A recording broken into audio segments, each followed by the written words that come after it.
Robert Blake et Jane Mouton ont mis au point une grille d'évaluation qui détermine notre style de leadership. Cette dernière prend en compte deux éléments principaux. L'élément people, qui fait en référence à notre capacité à créer une cohésion au sein d'un groupe, et l'élément task, qui évalue le degré de volonté et d'investissement à réaliser une tâche. Ici, la croix bleue détermine mon score. J'appartiens donc à la catégorie Team Leader. On remarque notamment une note élevée sur l'axe People. Cette image est cohérente avec ma personnalité. En effet, au sein d'un groupe, la synergie et l'enthousiasme commun à la tâche sont primordiales. Et les créer, je pense, représente une de mes forces.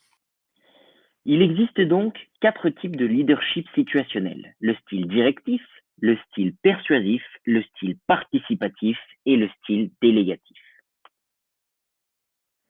Pour résoudre un problème, il me plaît d'écouter différents avis afin de l'aborder du mieux possible. Je me reconnais donc plus dans les leaderships basés sur la collaboration, soit le persuasif et le participatif, plutôt que dans des leaderships plus autarciques tels que le délégatif et le directif.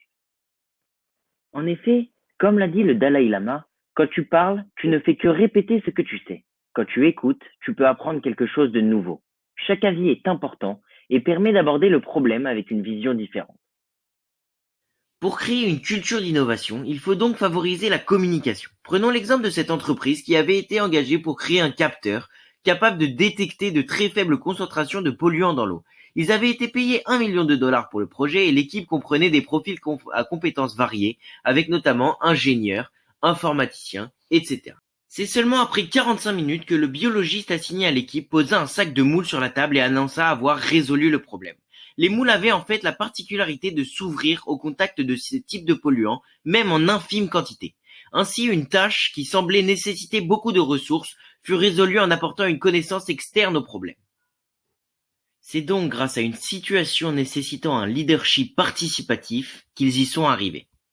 Prenons maintenant un cas concret. Je souhaiterais à l'avenir monter une start-up. S'il existe au sein de cette start-up ce que l'on appelle des liens espacés, c'est-à-dire que les protagonistes viennent de corps de métiers différents, chacun aura donc une idée différente du projet. Le fait que je me reconnaisse dans le leadership participatif va me permettre d'écouter chaque approche afin d'en évaluer les forces et faiblesses. En effet, en fonction des connaissances de chacun, un problème aura plusieurs compréhensions et interprétations différentes.